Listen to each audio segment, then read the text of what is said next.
အားလုံးပဲမင်္ဂလာပါ FNMMA ကနေပြီးတော့ပြန်လဲကြိုးဆိုပါတယ်ဒီကျွန်တော်တွေးမိတဲ့အကြောင်းအရာတစ်ခုအကြောင်းဒီဗီဒီယိုမှာဆွေးနွေးသွားခြင်းလို့ပေါ့လေဒါကတော့ဒီ UFC 328ပြိုင်ပွဲအပြီးမှာဒီချန်ပီယံအဖြစ်အောင်ပွဲခံသွားတဲ့ fighter တွေကကို main event မှာဆိုလို့ရှိရင် Joshua Van အောင်ပွဲခံသွားတယ်main event မှာဆိုလို့ရှိရင်တော့ခန်းဆက်ဆမားရဲ့ကိုပထမဦးဆုံးဒီရှုံးပွဲကြုံစေပြီးတော့ Sean Strickland ကချန်ပီယံကပတ်ကြီးကိုပြန်လဲသိမ်းပိုက်သွားတယ်ဒါကြောင့်မလို့ဒီနှစ်ယောက်ရဲ့နိုင်ပွဲအပြီးမှာကျွန်တော်တွေးမိတာ UFC မှာဒီ ground game သမားတွေကြီးစိုးတဲ့ခက်ကကုံသွားတော့မှလားဆိုတဲ့အတွေးပဲ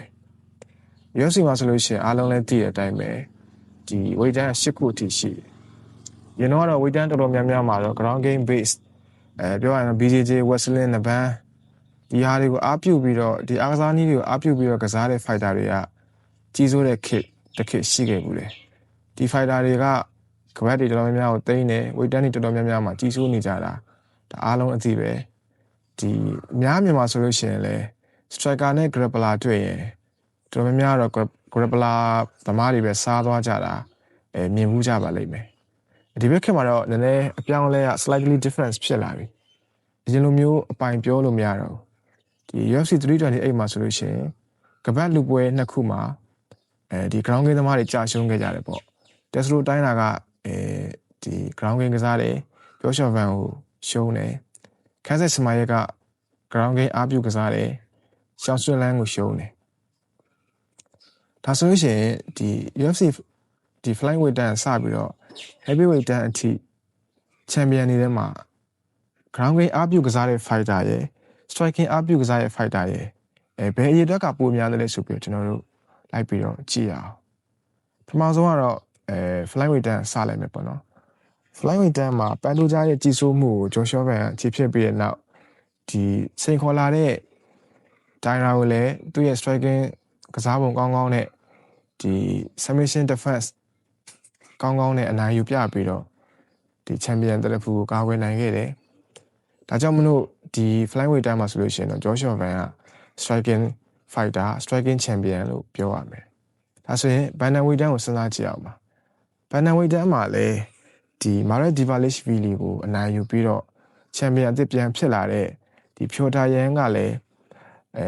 striking အားပြုတဲ့ကစားသမားပဲပေါ့လေဒါဆိုလို့ရှိရင်လည်းဒီချန်ပီယံဒုတိယမြောက်ချန်ပီယံကလည်း striking fighter ဖြစ်နေပြန်ပါတယ်ဒါဆိုရင်ဒီ flyweight တန်းနဲ့ bantamweight တန်းမှာတော့ striking fighter တွေကြီးစိုးနေတယ်ဆိုတာကိုစပြီးတော့မြင်လာရပြီစပြီးတော့ခံစားလာရပြီပေါ့နော်ဒီတစ်ဆင့်တက်မယ်ဆိုလို့ရှိရင်ကျွန်တော်တို့က featherweight division ကိုရောက်ပါမယ်featherweight division မှာဆိုလို့ရှိရင်လက်ရှိချန်ပီယံက Alexander Volkanovski ဖြစ်တယ်ဒီ fighter ကြီးကလည်းဒီ ground game အားပြုတဲ့ကစားသမားမဟုတ်ဘူးလုံးဝ striking အားပြုတဲ့ fighter ကြီးဖြစ်တဲ့အတွက်ကျွန်တော် ground game fighter ground game champion striking champion ဆိုပြီးတော့လိုက်ပြီးတော့ရေးတွက်တဲ့အထက်မှာတတိယမြောက် striking champion ဖြစ်ပါတယ်ဒီ featherweight တန်းကနောက်တစ်ဆင့်ကိုတက်မယ်ဆိုလို့ရှိရင် lightweight တန်းဖြစ်ပါတယ်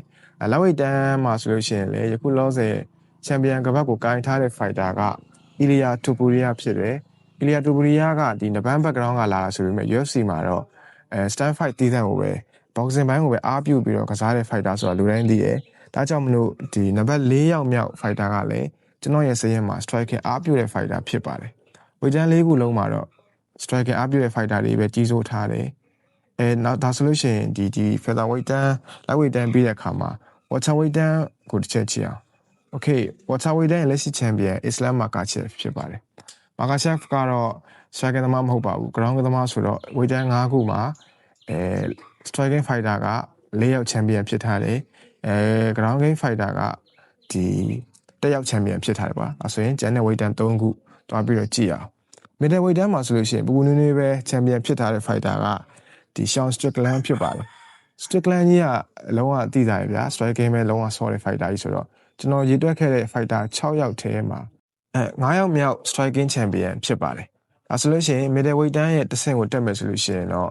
ဒီ light heavyweight တန်းကိုတွေ့ရလိမ့်မယ် light heavyweight တန်းမှာဆိုလို့ရှိရင်လည်းကပတ်ကင်ထားတဲ့ fighter Carlos Ubet သူကလုံးဝ striking ပဲတည်တံ့ဆော့တဲ့ fighter ဆိုတော့လူတိုင်းသိတယ်အဲကြောင့်မလို့ weight တန်း9ခုရေးတွက်ပြီးတဲ့အချိန်မှာ striking fighter က champion ဖြစ်တာ6ယောက်ဒီ ground သမား champion ဖြစ်တာက Islam Makhachev 1ယောက်ပဲရှိပါတယ်ဒါဆိုရင်10ခုမြောက် weight တန်းဖြစ်တဲ့အကြီးဆုံး weight တန်း heavyweight တန်းကိုတွားရအောင်ပါ heavyweight တန်းမှာဆိုလို့ရှိရင်တော့လက်ရှိ champion က ဒီ Tom Aspinall ဖြစ်ပါတယ်နော် Tom Aspinall ကအားလုံးသိတယ် Tom Aspinall က boxing ကိုပဲအားပြုပြီးတော့ကစားတဲ့ fighter ဖြစ်တယ်။ဒါကြောင့်မလို့ကျွန်တော်တို့ဒီရည်တက်တဲ့စရဲမှာဆိုလို့ရှိရင်ဝေးတန်း၈ခုမှာ striking ဘိုင်းကိုအားပြုပြီးတော့ကစားသမားတွေ champion ဖြစ်တာဒီ9ယောက်ထိရှိလာပြီ2026ဒီ328ပွဲစဉ်အပြီးမှာပေါ့လေground သမားဆိုလို့ Islam Makhachev တယောက်ပဲကျန်တော့တယ်Islam Makhachev ရဲ့ဘေးမှာ champion လူဖို့စောင့်နေတဲ့သူတွေကလည်းstriking သမားတွေကြီးပဲ Islam Makhachev တာအသက်အရွယ်ရဒီနေရာကိုဖယ်ပေးရမယ် champion နေရာကိုဖယ်ပေးရမယ်ဆိုလို့ရှိရင် UFC ဝေးတန်း၈ခုလုံးမှာအားလုံးက stand fight ကိုပဲဦးစားပေးပြီးတော့ဆော့တဲ့ striker တွေကြီးပဲဖြစ်သွားတော့မှာပါဒါဆိုရင် UFC မှာဒီ ground game ကိုအားပြုပြီးတော့ကစားတဲ့ fighter တွေရဲ့ကြီးစိုးမှုလွှမ်းမိုးမှုကတော်တော်လေးရောကျလာပြီလို့ပြောရမယ်ဒါကဒီ MMA လောကရဲ့ revolution အပိုင်းခြားလို့လည်းပြောလို့ရပါတယ်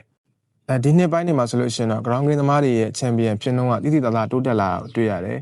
နောက်ပိုင်းမှာများဒီ striking သမားတွေကိုကြော်ပြီးတော့ဒီ ground fight သမားတွေကပြန်လဲပြီးတော့ဒီနေရာတွေကိုပြန်လဲသိမ့်ပိုက်သွားနိုင်မလားဒါမှမဟုတ်ပဲဒီ striking သမားတွေကပဲ ground သမားတွေကိုနေရာမပေးတော့ဘဲနဲ့ဒီ MMA လောကကိုသူတို့ပဲကြီးစိုးသွားမလားဆိုတာတော့ဒါစိတ်ဝင်စားဖို့ကောင်းပါတယ်ကျွန်တော်ကတော့ဒီ stand fight သမားကိုကြိုက်တဲ့သူပြီး stand fight သမားတွေ champion ဖြစ်တာကိုပဲမြင်ချင်ပါတယ်